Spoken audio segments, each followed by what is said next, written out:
I'm here in New Zealand and I've been here now for nearly 10 days. Some of you noticed that I wasn't around on Sunday last week and have asked how I am and whether the flight went well, because you watched my previous video about anxiety and I mentioned anxiety about travelling so far on my own. So I thought I'd come on and just give you a quick chat. I wanted to show you some of New Zealand, the part of the New Zealand that I'm in, but the weather has been pretty appalling over the last couple of days. And I'm also in a house with a 3-year-old and a newborn. She's just 3 weeks old today, so it's pretty noisy. So I've put this mic on and hopefully that will filter out some of the noise that I can hear going on in the room next door. So I've come into this little bedroom to just say hello today and to just tell you a couple of things about my impressions about New Zealand on this visit, and a rather funny incident that happened to me today. First of all, the flight over here and the journey over here, the thing that I was most anxious about. And obviously you can see I survived it, as of course I always knew I would. Excuse me, it was a really long journey. So I went down to Gatwick in London the night before because there was no way I was going to navigate the M25, which for those who don't know is the ring road around London. It's very often more like a car park, and there's no way that I was going to try and navigate that on the day of a flight. So my husband and I stayed in a hotel nearby and got the shuttle into the airport in the morning. There followed 6.5 hours to Doha, followed by almost 17 hours to Auckland. So I sat in a metal tube in the air for how many hours is that? 23, and then another 40 minutes up to Whangarei, because my daughter lives in the Northland, which is north of Auckland. I can't say it was pleasant. I can't say that I'm looking forward to the journey home, because that actually is an extra hour on each flight, so it's going to be even longer. But top tip, always get an aisle seat, and then you can get in and out, and you're the one that stops people getting out to go to the loo and what have you when you fall asleep with earplugs in, rather than you having to try and climb over people. I find it really difficult, I don't know about you, getting in those seats on any kind of aeroplane, because my knees don't like being sort of half bend and then shuffling along, especially if people won't move and you're sort of virtually climbing over them. So I made sure I had aisle seats both times. If I could afford it, I would definitely get something where I could put my legs up as well, because it was pretty tough. But I got there here okay. My 3-year-old granddaughter was waiting in the perimeter of the small airport here at Whangarei, as was my daughter. I heard them calling me, and my daughter was waving frantically, and I looked at my little granddaughter and I could see she looked really confused, because it's been over a year since I saw her in person. But since then she's only seen me in this little tiny screen on Facebook, and they came to meet me as I came through the security part, and she burst into tears. So I didn't get a hug for a little while, which was a bit sad, but I got one from my daughter and the new baby. So, you know, swings and roundabouts. Anyway, that said, Kiwis are very, very friendly people. And on the way over here from Doha, there was a rugby team who had been travelling around Croatia and doing some kind of tournament in Croatia. And they were fabulous. You know, I never had to lift my case into the overhead or bring it down again, even though I could have done. But another top tip, always say yes if somebody offers to help you, and conserve your energy for, you know, for what's ahead. And also take snacks, because the food on my flight was awful. So I made sure I had plenty of my own food as well. Anyway, I'm here. I've been having a lovely time. It's a real privilege to be able to spend this time with my daughter.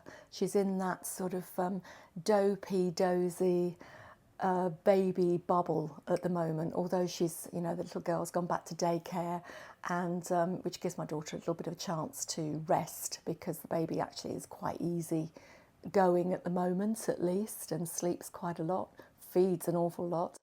But you forget, don't you, just how tiring having a toddler around and a baby around can be. And I'm not an early riser, naturally. I tend to get up about 8 a.m. and I'm up between 6 and 6:30 in the morning, so I can make tea and make sure my daughter has a nutritious breakfast to start the day. And I've just spent my time keeping her topped up with water and making sure that everything's running smoothly in the house now that her husband has gone back to work and is off his paternity leave. But I just want to tell you about something that happened today. So my granddaughter's other grandparents came up from Auckland to visit, and they've got an uncle and auntie as well who live in Whangarei.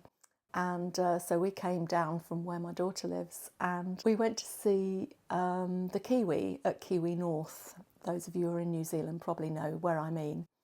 And my 3-year-old granddaughter was so thrilled that we were going to go and see the Kiwi. She's really, really keen on the birds, and particularly the Kiwis. So we went off to see this, and you go into this darkened room. She actually took me all the way through the museum. She's only been once, but she'd memorised the way through to the Kiwis. So off I went with her because it was pouring with rain, and my daughter sat and fed the baby, and I went off with her. And we were in the darkened room and I couldn't see it. I thought Kiwis were teeny tiny, so I was trying to find my glasses so that I could look in the undergrowth. Massive great things in comparison to what I thought they were. But we saw the Kiwi scurrying about, which was very exciting. And then her other grandmother and her dad arrived, and she'd had enough, so she went off. But I stayed back for a little while to watch the Kiwi, because it's not very often a Brit sees a Kiwi. And this family was standing next to me, and, you know, we'd sort of nodded at each other with 2 children. And all of a sudden, my daughter's mother-in-law came through the door. And one of the little girls with this family said, "You're not allowed through that way. That's the outdoor. You should have come round the other way." To which she replied, "Oh, yes, but I'm just making sure that Joe's okay." I just said, "Oh, yes, she's my carer." As in, ha-ha. I don't know if this is a dry British sense of humour, but I don't think that family realised I was joking because they then proceeded to point out the Kiwi to me and explain all kinds of facts to me. And I thought, I'm nodding along thinking, well, they're very friendly. That's very nice of them to tell me about it all. We went through to the next bit and they kept coming back to me and pointing out the geckos and pointing out the stick insects. And the penny suddenly dropped that they thought that I had a carer, and that maybe I needed a little bit of extra help.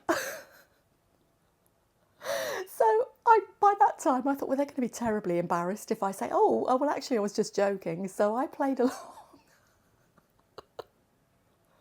And this is no disrespect to anybody that needs care or anything else, but I felt like I was in a bit of a bind. So that was my little incident of the day. So if that family is watching, thank you so much. You were so kind. And if I was in need of extra help, then I couldn't have hoped to bump into nicer people than you. So I'm going to be here now for another 3 weeks.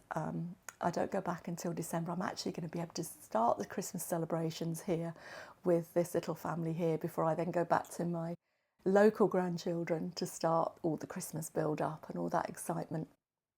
But I'm definitely in this really rather lovely bubble. I'm not going to see much of New Zealand while I'm here. I'm going to see the inside of Countdown and Quick Save, Woolworths. And I'm going to eat lots of kai, which apparently is food, and just really absorb what I can of day-to-day life here on the coast. And hopefully the sun's going to come out, and then I will get out with my camera and film a little bit for you for next Sunday. In the meantime, when I edit this, I'll scatter a few photographs through, and I'll see you on Wednesday, where the video is about the love languages. And I hope you'll enjoy that. It's just a short one. It's one I made at home before I left, and have uploaded for you. So I meant to say. Gosh, I don't have my usual notebook with my little bullet points in, so I'm sorry about the ramble today. But yeah, it's been really interesting. Thank you for all your comments. It's lovely to read them, and you're giving me lots of ideas for different videos as well. And really forming a nice community because you're talking to each other in the comments, and that's really nice, you know. And most of you are keeping it very respectful and friendly, and, you know, in the spirit of this channel. However, I have had 1 or 2 slightly off colour comments, And I had to think about, okay, what's my policy going to be about this? Do I leave things there? Or do I just delete them and block the people? Or what do I do? And I took the decision that I would delete comments that weren't in the spirit of the video that they were being commented on. So it's not, if I have somebody come on and they're disagreeing with me, as long as it's respectful, that's absolutely fine. But if it comes to insults or just ageist comments or what have you, I don't think any of us need to see that. And it's totally against what this channel is about. So that is why maybe you might see a comment and it disappears. I am actually monitoring the comments. And I don't want you lovely people to have to read nasty stuff. That's going to be my policy going forward. I don't think any of us should have to put up with that kind of thing. I suppose I could look at it in a positive way, that I must be doing well to attract trolls. Or attract, attract guys who want to make jokes or tell jokes that are ever so slightly off colour. And you think, I don't know about that. I don't know whether I want that on there because it's got no relevance to what I've been talking about. So, yeah, so there we go. That said, the channel has been, I mean, it slowed down a little bit because I didn't do a video last Sunday. So the views, I think that YouTube stops pushing things out if you don't stay to your schedule that you've decided. So my self-imposed schedule of 2 videos a week, I dropped off the wagon on Sunday last week because I was still jet lagged, and yeah, there's definitely been a big drop in views or impressions and then views as a result.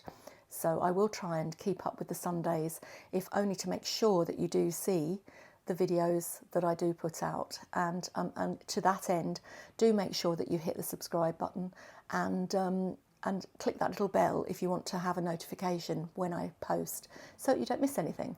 Otherwise, if you're just a casual viewer, lovely to have you here, lovely to see your comments, and I will see you again soon.